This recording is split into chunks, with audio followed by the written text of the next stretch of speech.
ngejalanin bisnis juga nggak gampang kan. Iya. Setiap kali apalagi pas Covid itu kita bener-bener berjuang mau bayar gaji, kita pertahanin semua karyawan kita nggak mau berhentiin. Kita mau bayar gaji aja kita sampai jual mobil. Wow. Jadi kita udah planning dari awal 2024 itu, kita pengen punya kafe baru nih, ini konsepnya begini begini begini. Akhirnya kita, cari rumah tua gitu, ya. Akhirnya kita dapet rumah tua itu, sewanya murah. Dan kita udah runtuhin lagi rumahnya. Kita udah runtuhin rumahnya. Terus kemana-mana sendiri gitu loh. Ya istilahnya aktivitasnya tuh tiap hari sendiri gitu loh. Untungnya Tuhan kasih kerja. Kasih kerja. Jadi saya lumayan bisa sosialisasi kan. Nah sekarang kita harus beradaptasi dengan dia punya pekerjaan sendiri, saya punya kegiatan sendiri gitu. Jadi quality time itu ya lumayan kita jadi apresiasi gitu. Ngopi di teras bareng Rian. Ya, selamat datang kembali di Ngopi di Teras bareng Rian. Kali ini kita bakal ngobrol dengan pasangan suami istri, Galvin dengan Michelle. Ini mereka posisi sedang berada di New Zealand ya, Bro Galvin, Michelle. Iya benar. Jadi kita ngobrol-ngobrol, kita seperti biasa, Bro Galvin dan Sis Michelle ini di reach out oleh Olive. Jadi kita dari Instagram sih, karena mereka juga beberapa kali share tentang life changing ya, kalau istilahnya ya, life changing. Life changing, dan itu cukup kalau lihat, wow, sudah lumayan sudah lumayan settle sebenarnya, cuman kok memutuskan untuk pindah dan memulai dari nol lagi itu cukup istimewa lah. Cukup berani ya. Ya, cukup berani. Cukup berani. By the way, di kota apa, Bro Galvin sekarang? Kita posisi di Christchurch di South Island New Zealand. Jadi sebelum kita ngobrol-ngobrol, kita mau tanya-tanya dulu latar belakang dari Galvin sendiri sama Michelle. Asli mana sih sebenarnya kalian berdua? Kalau saya dari Sukabumi sebenarnya. Lahir sampai SMA di Sukabumi, terus kuliah di Jakarta, terus married di 2012, kita buka bisnis di Karawaci, baru pindah ke Makassar itu di 2016. 2016. Kalau Galvin asli Makassar ya? Saya lahir Makassar, terus dari 2003 di Jakarta ya, kuliah kan di UPH Karawaci. Terus 2007 sempat pindah UK ngambil master tuh sampai 2009 ya, 2 tahun setengah lah. Terus balik lagi di Karawaci. Terus married, dapat kerja juga 2016. Kerja kantoran. 2016 balik Makassar. Buka bisnis di sana. Oh, siap. Kalau kalian berdua basicnya memang Kristen dari lahir ya? Kalau saya ya Kristen dari lahir. Tapi dulu papa juga bukan Kristen dulu. Dulu dia baru terima Tuhan tuh pas pas sakit kanker sebenarnya. Oh, ada titik tertentu ya? Ada titik tertentu. Jadi didikan mama sih yang paling kuat dari kita semua anak-anaknya gitu. Kalau Galvin bukan Kristen, mamanya Katolik, papanya Konghucu. Oh, jadi dari latar belakangnya beda-beda ya kalau Galvin? Iya. Kalau Galvin sendiri dari pertama kali memang Kristen atau tadinya? Enggak. Tadinya saya nggak punya agama, Mak. ketemu Michelle tuh baru masuk Kristen. Tapi mulai hatinya mantap di Kristen sendiri tuh mulai kapan kalau Galvin? Kayaknya sih setelah mengalami Kristus benar-benar kali ya, kayak setiap ada masalah tuh kayak ada yang nguatin gitu, mungkin dia jadi benar-benar kena gitu, ya nggak sih? Salahnya apa? Masalahnya waktu itu ada masalah apa ketika itu? Kalau boleh di-share aja, Bro. Sebenarnya sih dari dulu tuh saya masuk Kristen tuh karena kan pacaran sama Michelle tuh. Ya. Terus kebetulan waktu itu emang dipertemukan sama gereja yang bisa bantu saya bertumbuh ya. Jadi belajar tentang iman gitu, banyak belajar lah dari komunitas gitu. Dari sana ya pelan-pelan saya belajar. Nah tapi waktu itu memang sih Kristen ya karena Kristen aja gitu waktu itu. Ke gereja sama-sama. Terus saya juga berpikir saya nggak mau ngulangin kejadian sama gitu di keluarga nanti. Masa sih orang tua beda agama, anak-anaknya nanti bingung gitu loh. Jadi saya pikir ya udahlah ini jalan yang baik gitu loh. Jadi ya kita married secara Kristen, anak-anak juga kita ajar dalam ajaran Kristen juga, ke gereja sama-sama gitu. Terus sebenarnya sih dari dulu mikirnya karena apa ya, hidupnya enak-enak aja, nyaman-nyaman aja ya. Iya. Jadi kekristenan itu kayak ya udah Kristen aja gitu. Sampai kadang-kadang ada orang, saya pernah baca sih ya, iman kita diuji tuh pada saat jadi punya bisnis ya kalau nggak salah ya. Punya bisnis. Punya bisnis ya. Ya di situ saya mau sadar sih, benar sih. Kalau bukan karena Tuhan, nggak mungkin kita bisa lewatin hari demi hari sih sebenarnya. Jadi makin bergantung sama Tuhan ya. Ya, betul. Akhirnya dari bisnis itu. Kalau pertama kali dulu setelah menikah, Galvin dan Michelle itu langsung sempat kerja dulu baru memulai Kita usaha. dua-duanya sempat kerja dulu waktu Michelle kita masih pacaran. Michelle kerja, dia accounting kan. Saya waktu itu juga kerja. Nah waktu kita mau married, waktu itu kita mutusin resign deh, kita coba buka usaha di Karawaci waktu itu. Nah buka usaha di Karawaci ternyata nggak jalan waktu itu, sepi kan. Terus si Michelle hamil dan harus ngelahirin jadi nggak ada yang ngurusin lagi. Jadi saya mikir udahlah saya cari kerja lagi di kantoran. Nah itu sempat kerja 2 tahun lah paling lah ya, 2 tahun kerja. Terus mikir sampai kapan sih ini kerja kayak gini gitu loh, sedangkan anak waktu itu udah mau 2 tuh. Iya. Anak udah mau 2, mikir ini mah nggak bakalan nutup lah biaya hidup, apalagi hidup Jakarta gitu. Istilahnya keluar pintu rumah udah pasti keluar duit lah. Iya. Jadi kita pikir nggak bisa nih, saya harus tetap nyari bisnis. Si Michelle waktu itu yang sebenarnya sih dia yang trigger saya sih, sampai kapan kita harus kayak gini. Coba kamu pulang deh ke Makassar cari peluang bisnis lah. Ya udah tadinya pikir pulang Makassar mau bantu orang tua. Cuman mikir-mikir kok kayaknya nggak cocok ya sama jiwanya waktu itu. Ya udah kita 2000 berapa ya kok? 2017 sih mulainya. Enggak. 2016. Transisinya tuh 2015-2016 lah. Baru kita pindah. Mutusin pindah. Kamu udah pindah duluan ya. Saya udah bolak-balik 2014 sampai 2015-16 tuh udah bolak-balik Jakarta. Jadi saya hamil gede anak kedua itu kita udah mutusin kita coba deh pulang dulu gitu. Dia pulang dulu, saya masih stay di Karawaci karena ada bisnis juga yang maksudnya ada bikin catering, jualan apa segala macam. Karena planning kita juga mau ngelahirin masih di Karawaci gitu yang anak kedua ini. Nah sampai yang pecah ketuban itu anak kedua pecah ketuban dia masih di Makassar justru. Jadi sempat LDR yang tipis-tipis gitu lah ya kali ya. Lama juga itu 2 tahun. 2 tahun ya. Tapi jadwal rutin pulang Jakarta tuh ada gitu. Jadi misalnya saya 2-3 minggu Makassar, balik Jakarta sebulan, terus balik lagi gitu loh. Oke. Jadi sampai akhirnya di 2016 tuh 2016 kalian stay sekeluarga stay di Makassar itu ya. Ya. Pulang. Dan ngerintis bisnis di sana lagi, mulai lagi di Makassar itu ya. Terus kira-kira dari waktu 2016 sampai sekarang ya, kita tarik mundur dulu. 2016 sampai sekarang tuh hidup berjalan fine aja atau ada sesuatu ketika itu? Hidup tuh nggak pernah fine aja, semua pasti ada ups and down. Yang kelihatannya orang teman-teman tuh ngelihat hidup kita tuh enak, traveling terus gitu ya. Tapi kita juga punya struggle sendiri, kita tuh ada pergumulannya sendiri gitu loh. Ngejalanin bisnis juga nggak gampang kan.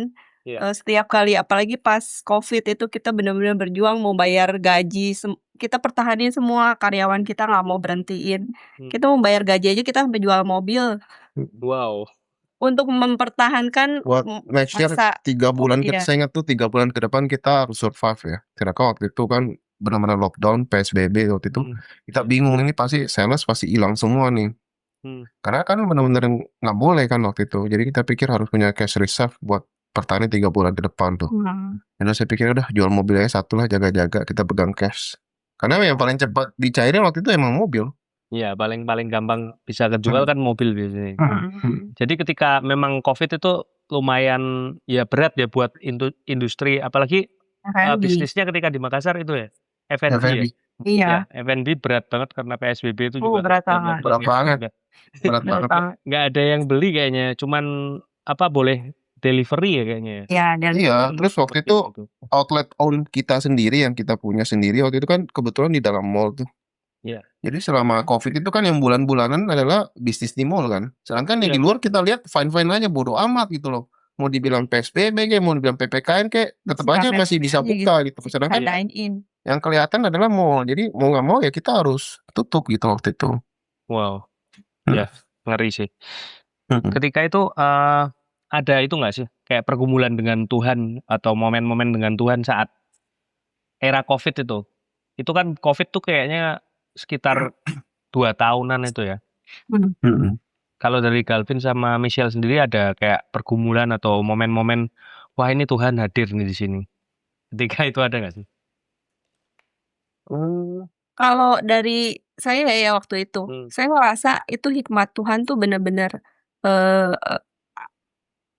benar-benar berguna itu pas waktu COVID gitu. Jadi kita bingung ya, kita nggak bisa ngapa-ngapain, nggak bisa keluar rumah, nggak bisa jualan juga berdasarkan delivery sama take away orang datang. Terus ya saya kayak dikasih hikmat aja, kita ngapain di rumah, nggak ngapa-ngapain. Saya akhirnya jualan buka PO dari rumah, jualan lagi, masak sendiri lagi dari rumah, delivery pakai kurirnya juga pakai salah satu koki di pekerja kita gitu, kita suruh anterin. Pokoknya apapun yang bisa apapun yang kita punya gitu, kita kerjain. Buat nambah-nambah penghasilan, pokoknya nggak kebayar itu gaji karyawan, iya nggak boleh. Ya maksudnya kayak dapat hikmat dari Tuhan untuk melakukan hal yang lain untuk. Iya, itu kan kayak Tuhan kasih ide ke kita gitu, untuk melakukan apa itu kan ide dari Tuhan. Terus staff kita waktu itu happy gitu karena mereka dapat tambahan kan. Jadi kita bilang, ini daripada gua pakai online driver gitu, ini kalian deh kalau yang deket 10.000 nih, kalau agak jauh 20.000. Mereka happy karena sekali keliling tuh bisa dapat 10 sampai 20 titik ya. Jadi sehari itu lumayan mereka, kita juga pikir buat mereka aja lah gitu loh. Ada mereka happy aja. Malah bisa lumayan. memberkati ya. Di titik-titik kayaknya kekurangan malah bisa ngasih ke karyawan tambahan malahan ya. Iya. Dan kita nggak nyangka itu kita jalanin berapa tahun ya? 2-3 tahun malah. Wah lumayan banget ya. Lumayan. Ya saat memang COVID itu kan 2 tahunan ya. Terus setelah era-era COVID itu apakah bisa bounce back apa gimana bisnisnya? Saya bingung sih sebenarnya. Kita sih malah lebih berat ya. Lebih berat. Karena lebih berat. Setelah COVID itu, jujur yang saya lihat di market adalah banyak muncul ini kan pemain-pemain baru kan. Ya, setelah langsung COVID kayaknya langsung kayak banyak banget. Langsung meledak gitu. Gitu. Bingung ini out of nowhere kalau tiba-tiba buka. Jadi ya itu saingannya berat. Persaingannya berat gitu loh. Jadi kita berpikir even COVID udah lewat, yang tantangan terbaru adalah gimana kita survive di market gitu loh. Gitu. Pemain-pemain lama ya udah pasti ya sama lah kayak misalnya as simple as misalnya ada baru buka nih, orang-orang pasti pengen coba kan. Iya, betul. Pengen coba. Kalau misalnya bukanya setahun sekali, oke lah ya. Nah masalahnya nih bisa dibilang tiap minggu ada aja nih, tiap bulan tiap minggu ada aja, jadi ya otomatis ya itu seperti itulah. Kuat-kuatan modal juga ya bro. Iya benar. Kalau modalnya yang kuat ya mereka yang tahan bisa lama juga kadang. Iya. Benar. Terus kok mulai kapan sih sebenarnya kayak Galvin dan Michelle ini mulai memutuskan untuk kayaknya nih kayak kita mau pindah sekeluarga nih, pindah negara nih. Sebenarnya keputusan itu mulai kapan? Si Michelle ya tiba-tiba Desember 2024 tuh nggak salah saya ingat tuh. Dia ngomong, dia cuma bilang aku mau pindah. Saya sih pikirnya mau pindah balik lagi Jakarta gitu kan, balik Jakarta lagi. Enggak, katanya pindah negara gitu. Wah. Kaget juga. Terus saya mikir, Gampang banget ya ngomongnya. pindah negara gimana caranya gitu dengan semuanya ada di sini gitu loh. Ya udah, ya kita waktu itu cari tahu ya, pro and cons-nya lah ya, pro and cons-nya. Tapi sebenarnya tujuan awalnya adalah sebenarnya buat anak-anak sih. Buat anak-anak. Buat masa depan anak-anak sih. Itu kalau ditanya sama orang banyak banget nanya saya sampai sekarang. Jadi jawaban saya itu cuma satu. Tujuannya itu buat masa depan anak-anak sih. Masa depan anak-anak. Nah kita Ceritain dulu kronologinya kenapa gitu. Gimana ya? Boleh diceritain Michelle. Kronologinya mungkin. Dulu tuh ya 2024 kita pernah punya mimpi buka kafe baru. Karena kan kita pegang franchise nih, pegangnya kan 10 tahun. Sisanya tuh kita tinggal 2 tahun lagi, kita tuh kayak harus prepare. Nanti setelah 2 tahun ini kita mau buka kafe baru, brand sendiri atau gimana. Nah jadi kita udah planning dari awal 2024 itu, kita pengen punya kafe baru nih, konsepnya begini. Akhirnya kita, cari rumah tua gitu, ya. Rumah tua, akhirnya kita dapet rumah tua itu, sewanya murah. Kita udah bayar di 5 tahun pertama. Dan kita udah runtuhin lagi rumahnya. Kita udah runtuhin rumahnya. Waduh. Itu di awal 2024 tuh. Sampai berjalan waktu sampai akhir Desember 2024 itu tanahnya belum dikerjain apa-apa. Masih reruntuhan doang itu. Masih reruntuhan. Sebenarnya gini loh, planningnya adalah waktu itu kita bingung ya antara mau pindahin brandnya ini ke tempat baru atau punya brand sendiri. Karena saya berpikir kalau saya pindahin brandnya ini ke tempat baru berarti kan saya riset lagi nih. Saya punya outlet baru lagi nih. Saya bisa extend lagi gitu loh. Misalnya 5 tahun ke depan lagi dengan hak franchise yang sama gitu. Saya berpikir seperti itu waktu itu. Cuman ya itu kita punya mimpi waktu itu juga punya usaha sendiri ya. Maksudnya punya brand sendiri yang kita bangun waktu itu. Kita waktu itu malah sudah keliling tuh kemana-mana gitu. Maksudnya survei lah mau konsep seperti apa gitu. Desain juga kita udah bayar setengahnya. Desain kita udah bayar, udah ada keluar gambarnya. Cuman kita mentok di modal sih. Terus karena kita pikir itu pasti keluar modal nggak kecil gitu. Iya, kalau kita waktu itu kita ambil resiko, kita pakai modal lagi. Misal dia ngomong, anak kita itu yang gede 5 tahun lagi mau kuliah loh. Terus saya pikir, ya juga ya. 5 tahun ke depan itu nggak ada jaminan kalau kita bakal fine-fine aja gitu. Maksudnya bisa enak-enak gitu loh. Nah itu yang kita takutin sih. Kalau misalnya ternyata 5 tahun ke depan kondisinya sama dengan kayak sekarang lagi gitu, kita tetap harus putar modal segala macam kerja, anak kita nggak bakal punya pendidikan yang layak gitu loh. Dia mau kuliah gitu. Ya udah kita cari tahu gimana caranya ya. Ya udah keluarlah itu, mungkin Tuhan kasih hikmat ya. Pindah aja. Kenapa waktu pertama itu Michelle memang pengen untuk New Zealand atau ada gambaran lain sebenarnya? Dulu pertamanya nanyanya sih ke Kanada, soalnya punya sepupu tinggal di Kanada, udah tinggal lama, dia juga sama-sama dari nol, background-nya juga lumayan stres gitu ya. Lumayan stres. Maksudnya prosesnya lumayan stres gitu, ngelewatinnya. Tapi dia bisa survive 20 tahun lebih di Kanada, anaknya kuliah, pendidikannya bagus segala macam. Udah citizen. Terus kita nanya-nanya sebenarnya tuh awalnya di Kanada, cuman pas ngecek lagi survei ternyata Kanada sama New Zealand itu punya benefitnya mirip gitu. Kita kan tujuannya ngejar PR dong. Ngejar PR-nya tuh mereka berdua itu bisa sampai umur 55 tahun. Sedangkan kalau negara-negara lain kayak Melbourne, Aussie gitu cuman sampai 45 tahun. Kita kan udah agak mepet umurnya. Agak mepet, ya. Wow. Terus kemudian ya wis mantap untuk mulai di New Zealand. Jadi perjuangannya mulai di akhir 2024 itu atau baru kepikiran di 2024 itu? Iya. Baru kepikiran dan berjuang langsung di akhir 2024 itu Desember. Kurang lebih berapa bulan ya? Sampai saya nyampe sini ya kurang lebih 11 bulan sih berjuangnya. Lebih Boleh dong. cerita tuh Biar sampai kita. 11 bulan. Cerita mungkin awal langkah awalnya gimana tuh?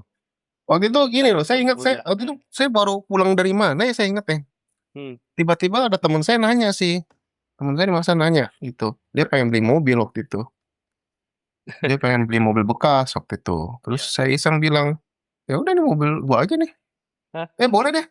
Dia langsung beli. Enggak lihat. Karena udah temen Udah dekat. teman dekat, udah teman dekat dan langsung dia ambil gitu hari itu. Saya bilang, kok gampang banget ya, waktu itu cuma iseng doang, ini mobil gua aja satu lu ambil deh. Udah deh, gua ambil aja. Kaget, mobil laku. Iya, jadi langkah awalnya sih karena memang kita udah oke, kita sepakat nih berdua mau pindah. Nah, kita mulai nih jual-jualin aset gitu semua. Nah, jual aset, pokoknya jual semua yang ada gitu yang ya awal mulanya itu dari jual mobil itu. Dari Mobil jual itu. mobil. Heeh. Desember kan kita putusin, Januari kita jual mobil itu temannya tanya, itu langsung kejual beres. Wah. Tiba-tiba loh. Saya nggak nawarin bilang, gue mau rencana pindah atau apa nih, lu mau beli nggak mobil gue nih? Soalnya gue nggak pakai nanti. Nggak ada nih, tiba-tiba WhatsApp gitu. Lu tau nggak mobil bekas di mana yang apa gitu? Saya lupa gitu. Langsung dia ambil waktu itu. Kaget. Kedua ya rumah. Kejual mobil. Terus setelah itu langkahnya dari Galvin gimana tuh? Setelah itu? Kita jual rumah ya. Jual rumah. Karena kita sadar karena paling susah jual aset kan rumah kan, Pak. Butuh Iya, waktu rumah. kan. Itu Ternyata jual langsung rumah. kayak kepikiran keputusan, wah jual rumah langsung gitu ya? Iya. Karena yang paling lama rumah kan sebenarnya. Tapi Paling lama kalau tuh rumah. Michelle sempat share juga itu rumah laku dalam waktu cuman 1 bulan. 1 minggu. 1 minggu. 1 minggu. Langsung ketemu pembeli.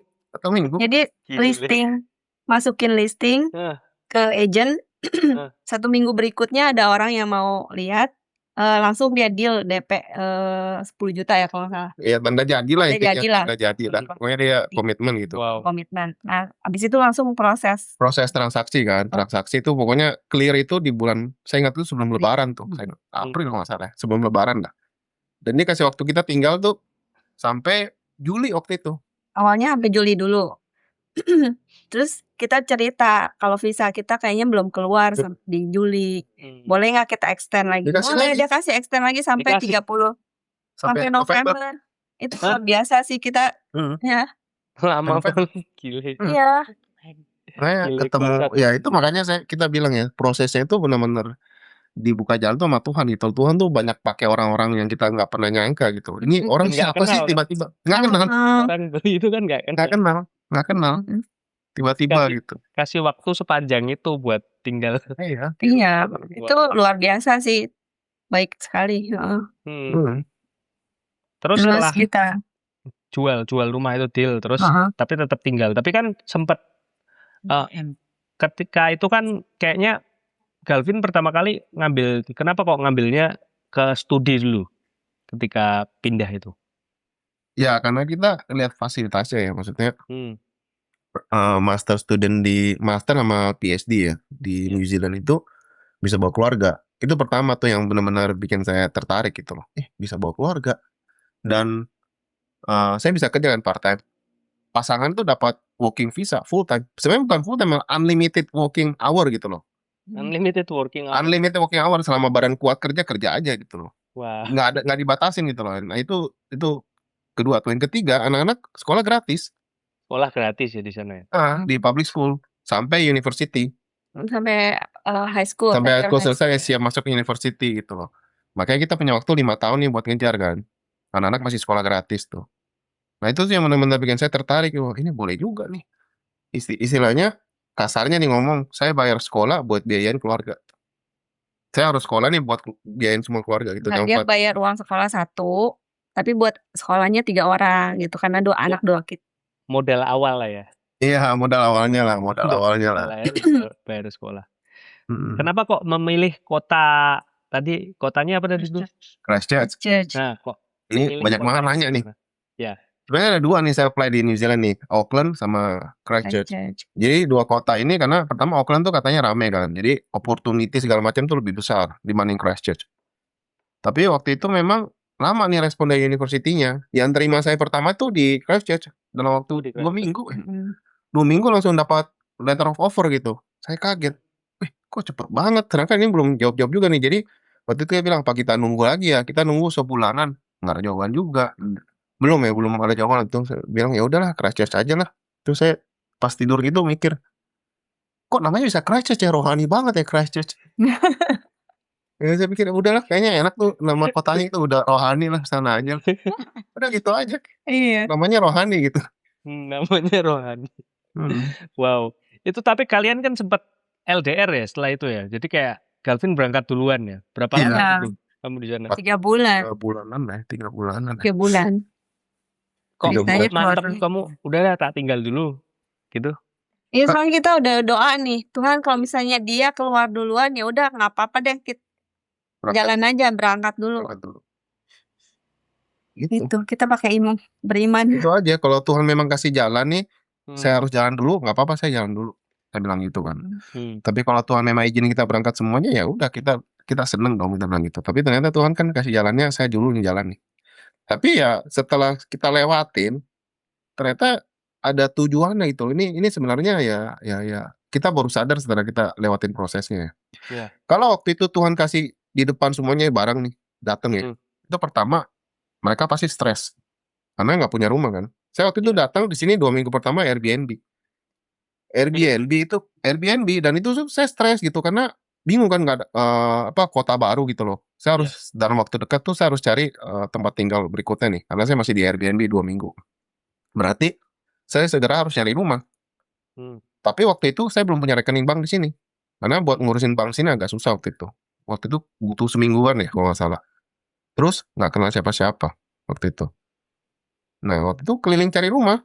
Saya itu ngomong sama Michelle waktu itu, kamu bayangin nggak kalau kita di sini berempat ya, kira-kira nih kamu stres nggak nih? Maksudnya luntang-lantang nggak deh? Keliling-keliling tuh cari-cari rumah segala macem gitu loh. Apalagi Iya, jalan kaki. anak-anak gitu sama anak-anak gitu. Pasti mereka kan ngeluh kan.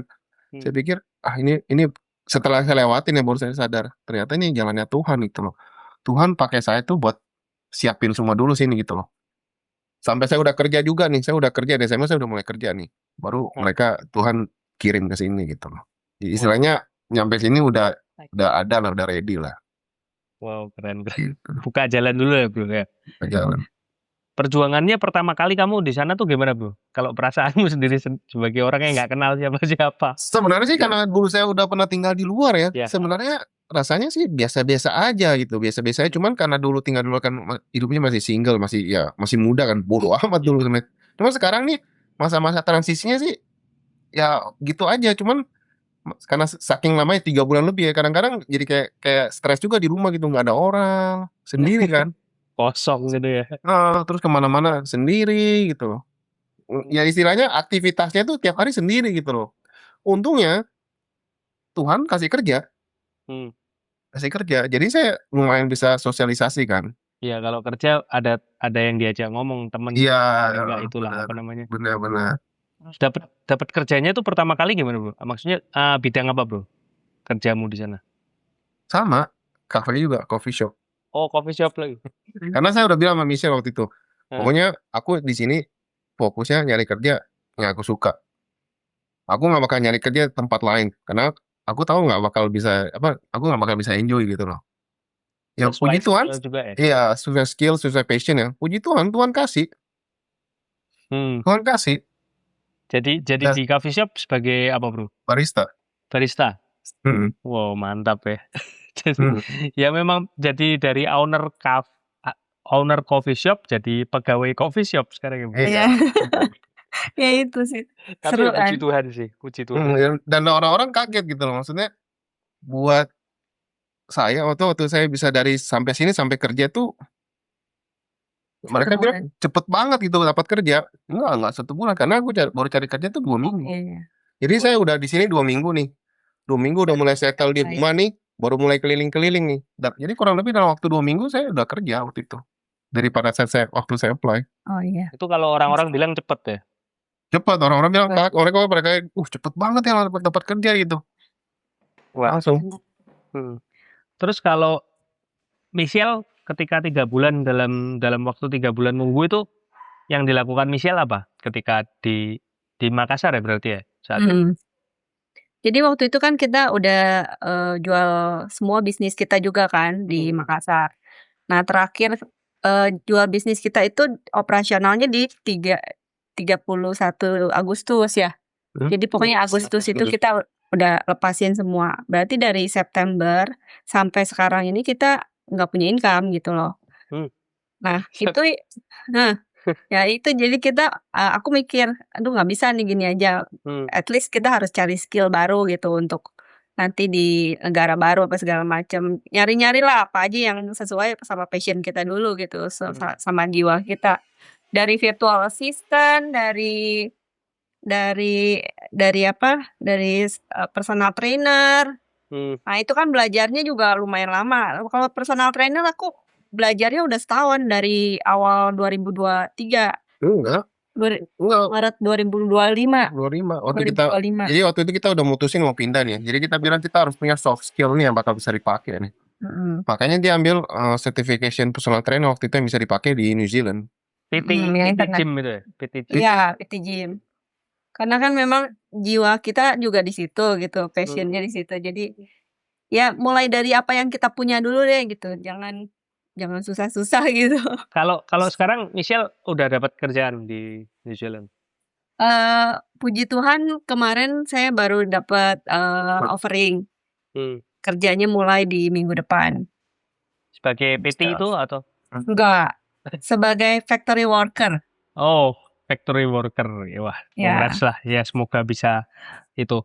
Nah, kalau dari respon dari orang tua Calvin atau orang tua Michelle sendiri gimana ketika anak-anaknya ini akhirnya wah mau pindah nih for good lagi? Kalau orang tua sih saya dari dulu ya sebenarnya mereka bisa sempat ngomong sih kalau bisa sih keluar gitu loh. Oh, malah disuruh keluar.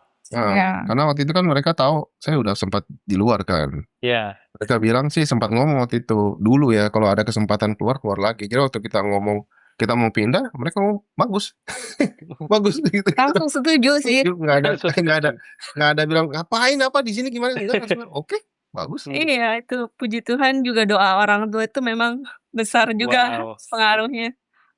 Kalau orang tua Michelle sendiri? Orang tua udah nggak. Saya udah nggak punya orang tua. Udah nggak ada orang tua. Wah ya puji Tuhan sih kalau support kayaknya memang kalau udah pernah tinggal di sana, lihat anaknya juga di sana juga enjoy, ya udah why not kalau nggak pergi lagi. Iya. Terus sekarang posisi kalau di sana pertama kali Bro Calvin datang mungkin apa langsung cari komunitas juga atau enggak? Nah itu puji Tuhan. Ini lucu ceritanya nih ya. Gimana tuh? Saya waktu mau berangkat tuh saya inget tuh tiba-tiba ada temannya Michelle tuh di Makassar. Dia bilang dia WhatsApp Michelle, kalian mau pindah New Zealand ya? Ini saya kenalin orang deh. Ada orang Indo di sana juga udah lama. Mikirnya gitu doang kan. Terus tiba-tiba dia bikin grup WhatsApp. Dari grup WhatsApp itu dia nanya, kamu di kota mana nanti? Saya bilang Christchurch nih. Terus tiba-tiba dia kirimin ini kontak. Ini kamu kontak ini ya. Jadi saya ingat tuh ada 2 nama tuh. Satu ketua himpunan mahasiswa sini. Satunya lagi dia waktu itu tuh siapa ya? Aku lupa. Pendeta, bukan? Dia nggak ngomong pendeta waktu itu. Enggak tahu apa ya. Pokoknya lupa lah dikenalin terus. Terus saya pikir oh ya udah nantilah. Saya pikir gitu kan nanti saya sampai sini baru kontak mereka gitu loh. Kan nggak enak tiba-tiba gitu kontak orang. Kan? Iya nggak kenal kan. Terus ya udah saya pikir udah kan. Terus H-1 sebelum berangkat tuh saya ingat tuh dia tiba-tiba WhatsApp lagi. Kamu udah kontak belum ini? Belum nih, nggak enak. Kontak aja nanti, siapa tahu dia bisa jemput. Ngomong gitu doang waktu itu kan. Ya udah saya kontak lah. Namanya Pak Tulus. Pak Tulus. Terus saya kontak, istilahnya cuma bilang, sorry saya dikasih nomornya sama siapa? Ino waktu itu. Ya istilahnya perkenalan diri lah. Iya. Tiba-tiba dia nawarin jemput. Iya di Christchurch juga ya? Iya di Christchurch, besok saya jemput. Nggak usah, nggak enak, nggak apa-apa, saya jemput aja. Ya udah, jadi dia jemput kan di bandara waktu itu. Wah. Nah, jemput di bandara, ternyata saya baru tahu dia pendeta. Pendeta di sana. Pendeta di sini. Masih muda. Seumuran lah. Pendeta. Ya udah dari sana lah awal mulanya itu loh saya dikenalin. Saya kenal sama komunitas gereja, terus saya dikenalin satu orang lagi jadi selama masa transisi saya 1-2 minggu tuh dia yang banyak bantu saya nih keliling. Wow. Mulai dari survei rumah, bawa pergi belanja segala macam, beli Wow. kebutuhan. Jadi ya tiba-tiba gitu, Waduh. tiba-tiba Nggak nyangka ya. ketemu orang yang nggak kenal gitu loh. Jadi kalau teman-teman kita dulu nanya, "Lu pindah ke Christchurch, lu tahu nggak kotanya seperti apa?" Nggak Gitu. tahu, nggak "Lu ada kenal udah pernah ke sana belum? Atau ada kenalan nggak di sana?" Nggak ada, kita nggak kenal sama siapa-siapa, nggak pernah ke sana. Kita surveinya dari Google Maps. Wow. Iya. di Terus tiba-tiba bener-bener dikirimin dikirimin orang-orangnya orang. sampai sekarang. Sam- Jadi kita Sampai sekarang jadi masih itu ya, masih in touch terus jadi, ya akhirnya. jadi komunitas kita di sini. Komunitasnya namanya apa? Komunitas gereja gitu atau komunitas? Gereja, Itu, karena Bang? gereja, Gereja. karena gereja. Wow. Gerejanya IFGF. Oh, IFGF ya. Di sana orang Indonesianya lumayan banyak gak bro? Tuh di Christchurch sendiri. Harusnya, ya saya nggak tahu ya, tapi kayaknya jarang beredar sih. Jarang beredar. Jarang beredar kayaknya. Kan di sini kotanya ya itu kalau kita keluar tuh ya udah ya layback lah, orang yang slow living gitu loh. Jadi ya kayaknya benar-benar Santai lebih gitu. baik di rumah orang-orang kan. Lebih baik di Mungkin rumah. banyak, cuman Banyak, kita cuman kita nggak belum belum kenal sama. ada sih, ada Mhm. lumayan. Kalau sekarang mungkin udah berapa lama nih di sana kalian? Saya sih 4 bulanan ya, 4 4 bulanan. bulan. Di sana kesan sekeluarga rasanya gimana? Ya saya sih suka ya. Kalau Michelle? Iya, justru kita suka ngobrol gitu. Puji Tuhan, maksudnya bersyukur banget kita sampai ada di titik hari ini tuh. Walaupun yang harus berjuang lagi dari nol, susah dulu, belum punya income yang stabil gitu. Tapi kita sama-sama kayak menikmati gitu. Maksudnya nggak stres, kita bener-bener hari-hari tuh kayak penuh kasih karunia Tuhan gitu. Wow. Sebenarnya kan salah satu berkat dari Tuhan adalah punya kemampuan untuk menikmati ya. Ya, karunia Jadi, menikmati ya. Iya. Sesusah apapun yang kita lihat, selama Tuhan bisa kasih kita ketenangan ya. Ya, udah lewatin aja. Wow. Nah, kalau anak-anak sendiri gimana? Feelingnya mereka di sana, Indah? Dulu tuh anak yang pertama, yang laki-laki tuh nggak mau pindah.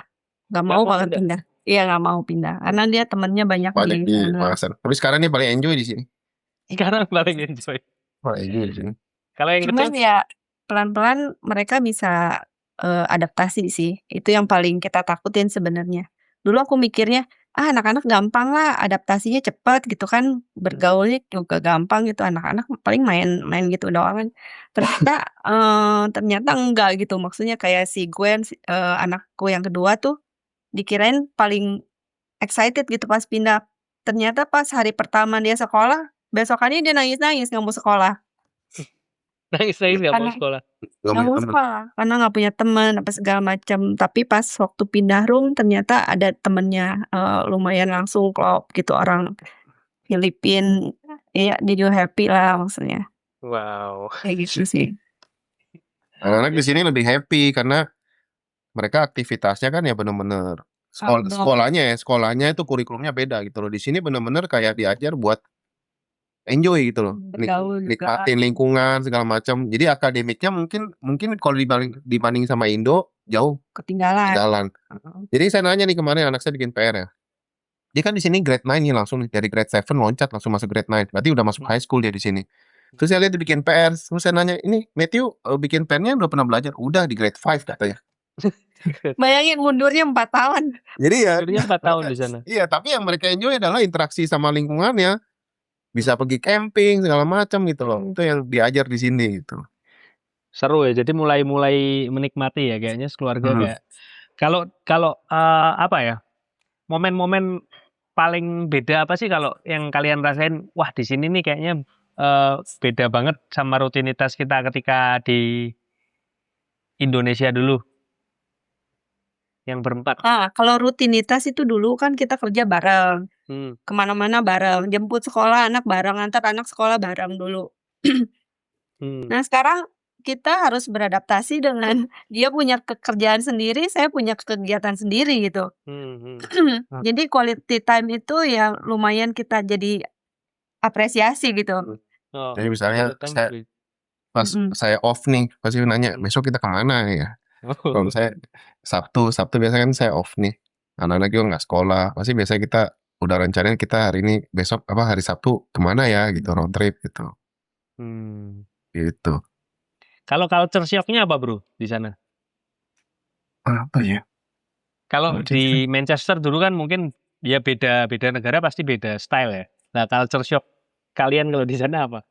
Kalau tanya saya sebenarnya saya nggak sempat Nggak sempet ngalamin. ngerasain ada yang beda ya, maksudnya kurang lebih mirip ya, maksudnya New Zealand sama UK tuh mirip gitu, mirip.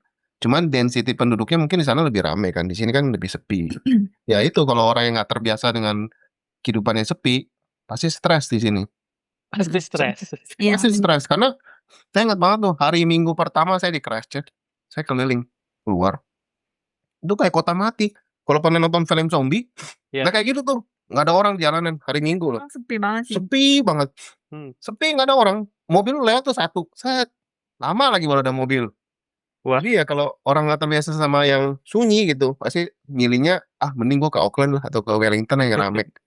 Iya, lebih banyak mall apa Banyak mall di sini bener-bener ya itu santai gitu. Alam, nyantai banget. hiburannya alam. Alam betul.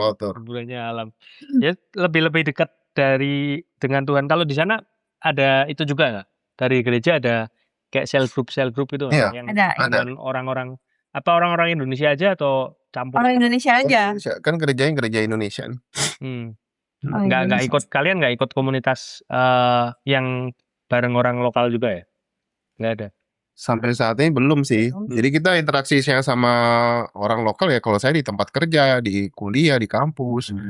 Di luar itu ya kita sama, kalau gereja ya gereja ini Indonesia. Oke.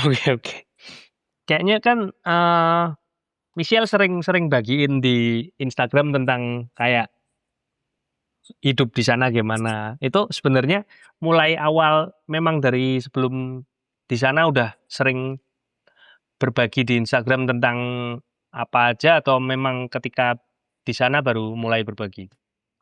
Memang dari dulu udah sering sharing apa dari beberapa tahun terakhir ini.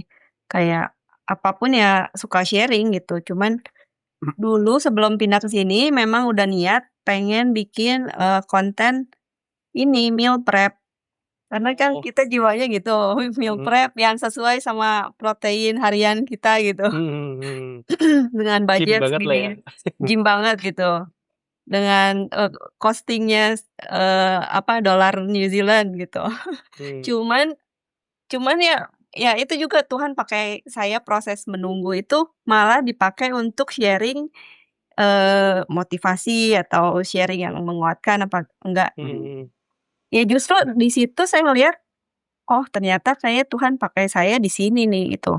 Iya, saya ingat waktu kapan ya minggu pertama saya ke gereja tuh khotbahnya tiba-tiba tentang waiting time. Pas banget tuh. Saya lihat, pas banget nih. Saya foto dan kirim ke dia. Ya itu saya share juga di Instagram, jadiin konten. Jadi waktu masa menunggu kita itu bisa dijadikan berkat gitu untuk orang lain, untuk kita juga gitu. Jangan kita cuma ngeluh doang atau bersungut-sungut, tapi kita pakai itu apa sih yang kita bisa bagiin gitu loh. Iya, oke. Nah, kalau di sana kan juga pasti yang komen-komen juga banyak kan, apalagi kalau orang pindah di luar negeri biasanya yang sharing lah kayak orang-orang Indonesia juga kan banyak yang tanya-tanya, ada nggak pertanyaan-pertanyaan atau mungkin komen-komen dari teman-teman yang di IG itu yang bikin wah itu ternyata sharingku membantu buat mereka, ada nggak? Sebenarnya kan saya sharingnya lebih ke general ya, nggak spesifik kehidupan saya sehari-hari di sini apa. Jadi mereka tuh sebenarnya lebih appreciate-nya itu gitu. Thank you Ci ya udah kasih posting ini kayak ngingetin saya pokoknya hal-hal yang simple kayak gitu tuh bikin kita juga senang ternyata apa yang saya sharing itu nggak jadi sia-sia gitu loh, tapi jadi berkat buat nguatin orang lain juga gitu. Sebenarnya tuh sharing-sharing kayak begitu ya, bukan saya cuman mau nyemangatin orang-orang, mau cuman posting gitu, tapi itu juga buat nyemangatin diri sendiri sebenarnya tuh. Kadang-kadang kita juga kan iya, journaling, tapi kan kita juga nggak selalu setiap saat penuh motivasi. Kita nggak selalu, positif gitu setiap saat. Ada saatnya juga kita down. Tapi begitu kita nulis, kita curhatin isi hati kita ke tulisan itu kayak, itu nyemangatin diri sendiri sebenarnya. Wow. Iya, Jadi kayak itu ya healing juga ya buat healing, ya. Kalau yang nanya detail tuh kebanyakan nanya ke saya sih. Oh, Bilang, nanya detailnya kayak Calvin biasanya. Nanyanya kayak misalnya, "Lu ke sono gimana caranya?" Ya, paling nanyanya gitu Kayak gitu, sih. "Lu lu kok bisa begitu? Lu bisa gini ya?" Ya itu lebih banyak ke saya biasanya. Ada nggak yang udah kayaknya serius gara-gara kalian berdua pindah, terus teman-teman yang serius, "Wah, gue juga mau pindah nih." Ada nggak? Kayaknya sih ada, cuman nggak tahu prosesnya Ada, mereka. tapi saya nggak tanya lagi tuh prosesnya dia jadi karena ya memang proses kita tuh nggak gampang kan ngelihat. Punya hati yang maksudnya bulat gitu, tekad yang bulat ya. Apalagi kita kan suami istri nih, misalnya istri mau, ternyata suaminya nggak setuju, itu belum tentu jalan gitu. Jadi gimana caranya punya sepakat. Karena itu ninggalin istilahnya zona nyaman kan. Iya. Ninggalin di Indonesia udah sebenarnya udah settle, cuman pikiran lagi tadi kayak Calvin ngomong kan masa depan anak-anak tuh kayaknya lebih penting buat diusahakan. Iya. Kadang-kadang kalau saya lagi kerja nih, lagi capek nih, sempat mikir, ini ngapain sih gue gini gitu loh. Ngapain sih ini? Cuma pikir lagi Tuhan bilang gitu loh, ini buat anak-anak loh. Ya udah jadi semangat lagi. Udah dibuka jalan sampai sini masa harus berjuang gitu. Betul. Kalau Calvin kan ya kita kan udah umur gitu, terus mulai belajar lagi, terus kerja lagi. Itu kendalanya apa, Bro? Kalau buat Kendala. Awal-awal tuh ya, awal pertama kuliah, masuk kuliah tuh minggu pertama tuh strugglingnya apa tau gak? Strugglingnya itu belajar. Itu belajar tuh, maksudnya udah setelah berapa tahun ya, 17 tahun ya nggak dipakai gitu buat belajar tuh butuh waktu gitu adaptasi itu baca gitu. Terus kalau kerja, waktu masuk kerja tuh saya udah sadar nih, ini harus dihilangin pertama bentar ego. Ego, ya Ego biasa saya kan. dari owner kan, dari owner. Iya, harus saya hilangin ini ego itu. Tapi puji Tuhannya itu selama saya kerja, selama saya jalanin bisnis kan, kita udah terbiasa di operasional kan. Jadi selama kita dulu kerja itu, maksudnya bisnis itu juga ya? nyemplung, saya biasa cuci piring, saya biasa bantu prep segala macam, misalnya lagi rame juga saya biasa bantuin, jadi ya kayak biasa aja gitu kerja gitu loh. Jadi pada saat saya kerja kembali ke sini ya, saya rasa ini mah gue dulu udah biasa kerja kayak gini gitu loh. Cuma yang nggak biasa apa tuh? Cuci WC. Cuci WC. Disuruh cuci WC soalnya. Cuci WC. Oh ya udah lah. Ya itu yang bikin shock kayaknya cuci WC-nya. Cuci WC, cuman puji Tuhannya kalau cuci WC nih, dalam WC lagi capek nih, duduk dulu semenit, udah baru lanjut lagi.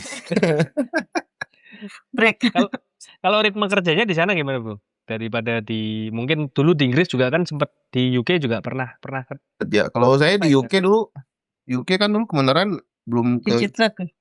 Paling parah di UK dulu saya pernah cuci truk. Cuci truk. Lebih berat, Pak. Lebih berat berarti ya? Iya, karena kan kita di sana misalnya kerja nih dikasih shift 4 jam nih, contoh. Ternyata 2 jam kerja udah selesai nih.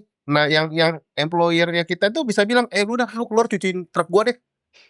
Gitu. Jadi ya yang penting nggak mau rugi kan 4 jam kan, gua udah bayar lu 4 jam, lu cuci truk gua aja di luar gitu. Ya itu, kalau yang di sini sih karena emang terbiasa, maksudnya mirip-mirip ya stylenya dengan tempat saya dulu gitu. Trafficnya tinggi gitu.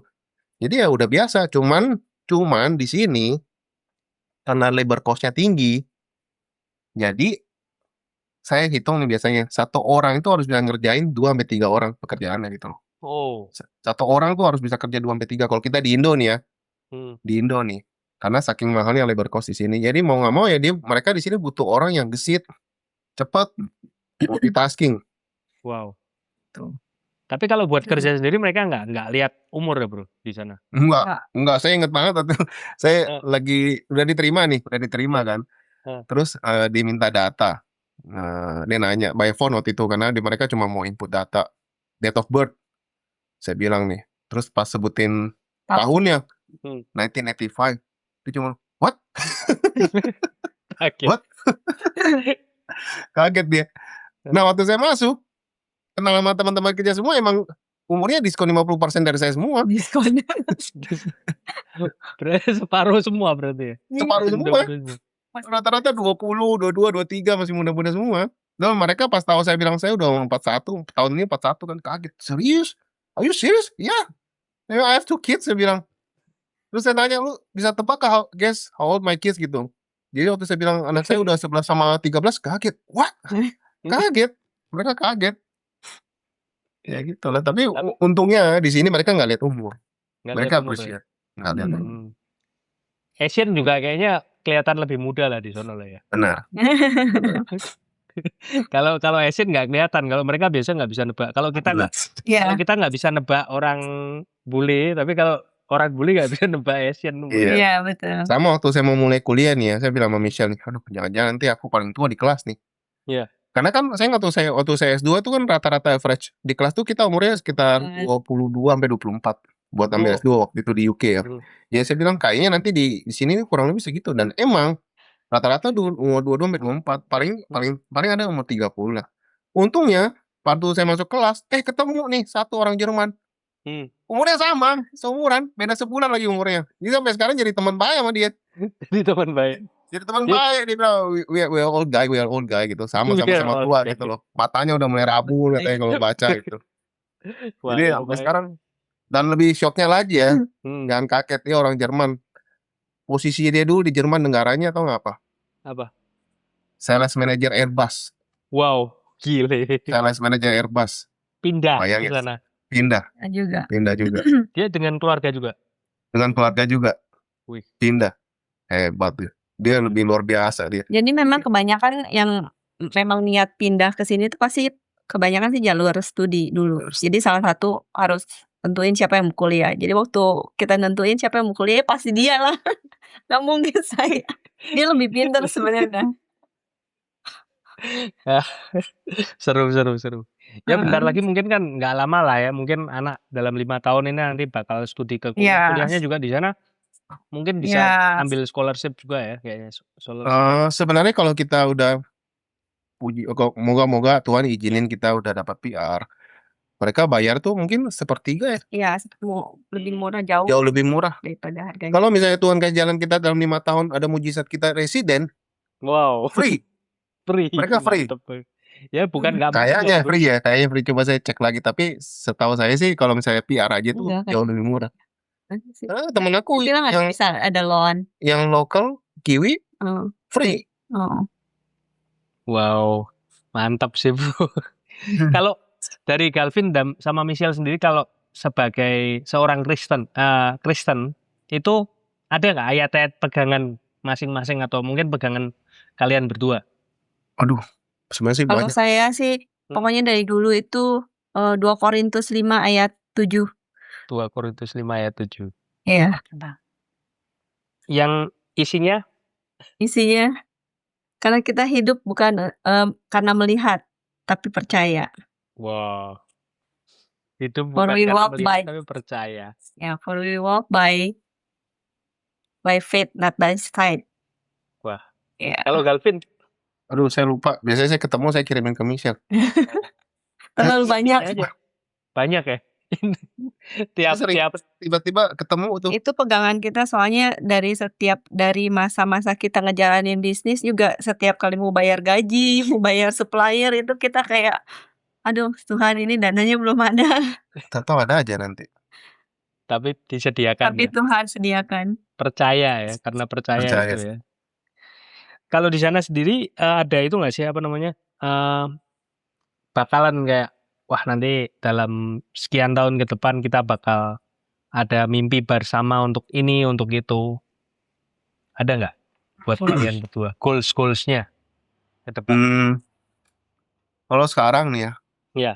Sekarang, waktu itu saya bilang sama Michelle tuh. Saya bilang, satu hari aku bakal punya kembali apa yang aku udah tinggalin di Indonesia, di sini gitu loh. Wow, mantap. Itu doang. Amin. Semoga building cafe di sana ya. Amin. Ya diimani lah. Pokoknya dengan percaya dengan Tuhan kayaknya apapun pasti bisa. Benar, amin. Kalau dari mungkin ada ini terakhir ya, kita dari kalian berdua ada pesan-pesan nggak sih buat teman-teman yang mungkin juga punya rencana untuk pindah ke sana juga, yang kayak hashtag kabur aja dulu. Ya ini sekedar apa, tadi kan kita belum ngomongin juga kalau Galvin ini bukan LPDP ya. Jadi tadi kan kita belum sebut di sini ya. Jadi Galvin bukan LPDP di sini. Dia memang biaya sendiri ya, Bro. Jadi kalau siapa tahu nanti tadi yang nyimak podcast dari awal sampai akhir, wah ini kayaknya LPDP tapi enggak. Dia bukan LPDP, dia swadaya. Jadi Swadaya. terus pindah sekeluarga. Jadi nggak ada tanggungan apapun. Mungkin kalau yang podcast ini upload masih ada isu LPDP masih hangat ya, dia swadaya. Beda sama Ada pesan-pesan nggak, Bro? Kalau buat teman-teman yang mau mungkin menyusul jejak kalian untuk move on ke luar negeri sekeluarga. Kalau yang sendiri mungkin kan lebih gampang ya. Keputusan besar untuk pindah sekeluarga, apalagi anak udah lumayan cukup gede-gede, ada nggak pesan-pesan? Ya pertama sih pasti siapin mental ya, siapin mental. Jadi jauh sebelum saya pindah, karena kebetulan saya udah pernah tinggal di luar negeri ya. Iya, udah ada Jadi saya pernah ngomong sama Michelle waktu itu, kamu mau pindah, yang pertama kamu siap itu ya emang pasti secara finansial. Tapi yang kedua adalah yang paling penting tuh mental. Mental ya. Kita di Indo tuh hidup nyaman gitu loh. Mau apa-apa, mbak ada, sopir ada, mau ini segala macam ada gitu loh. Mau lapar bisa pesan Gojek segala macam. Di sini tuh nggak ada semua gitu loh. Jadi yang harus kita siapin adalah mental. Gimana caranya kita bisa ubah gitu mindset kita. Dulu kita di Indo bisa dibilang ya ongkang-ongkang kaki lah ya. Segala macam, pengen apa sisa buka handphone gitu loh. Di sini nggak ada. Di sini nggak ada. Mau Uber itu mahal gitu di sini. Jadi yang harus disiapin adalah mental ya istilahnya apa-apa semua kerjaan sendiri gitu loh. Mental mau. Mau disuruh apa, asal rasa kita bisa kerjain ya kerjain. Gitu kan. Ngurus apa-apa semua sendiri, beresin rumah sendiri. Ya seperti itu kesiapan mentalnya sih. Banyak orang yang nggak siap di sana itu. Pasti mikir, ngapain gue pindah? Gue di Indo ada semua. Ya emang nggak salah itu. Dan paling penting tuh mungkin kalau ngerjain kerjaan rumah semua sendiri masih mau. Tapi mental maunya tuh mau nggak kerja lagi dari nol. Mau nggak kerja jadi cleaning service atau jadi factory worker yang cuci WC gitu, mau nggak? Nggak semua orang mau gitu. Karena ada pride mungkin. Iya, ya kita harus hilangin. Saya bilang tadi kan egonya kan. Ego ya. Ego tuh paling berat ditinggal kayaknya. Iya. Egonya tinggal di tempat asal ya. Betul. Itu dengan Tapi balik lagi pada saat kita udah bisa tinggalin ego itu dan kita bisa kerjaan semua ya, percaya tuh promosi tuh datang gitu loh. Dan orang di sini tuh appreciate gitu loh. Dia lihat apa yang kita disuruh kita bisa beresin semua ya. Itu otomatis promosi tuh bakal ikut gitu loh. Dalam arti kesempatan kerja lebih tuh datang gitu loh. Dibanding pada saat kita datang terus mereka bos kita lihat ini mah orang kerja anggot-anggotan gitu ya. Itu pasti bakal susah ke depannya gitu loh. Totalitas lah ya pokoknya lah ya. Betul. Sama terus berpegang sama Tuhan lah ya. Kayaknya nggak akan mungkin kalau tanpa Tuhan nih kayak gini, Bro. Betul. Oke, gitu aja. Kamu udah tambahan nggak? Udah, thank you banget lo waktunya, Bro. Ya, buat sama-sama. Galvin sama Michelle. Semoga teman-teman yang lihat gini bisa juga terinspirasi buat cerita-cerita kalian, sharing-sharing kalian. Itu aja. Thank you banget. Mungkin ada page-page yang mau di-share di sini kalau Galvin sama Michelle. Tips. Ada page YouTube atau Instagram atau lebih platformnya lebih main di mana sih? Instagram aja. Instagram sih. Oke, nanti kita bisa follow di sini ya. Ya. Instagramnya Michelle. Michelle aja. Michelle. Saya nggak mau usah Michelle aja. Oke, siap. Thank you banget Bro Galvin sama Sis Michelle. Sama. Amin. Yang nonton video ini boleh di like, subscribe, juga komen-komen. Apalagi kalau kamu kenal dengan mereka. Gitu aja. Thank you. Thank you banget Bro. Ya. Thank you ya.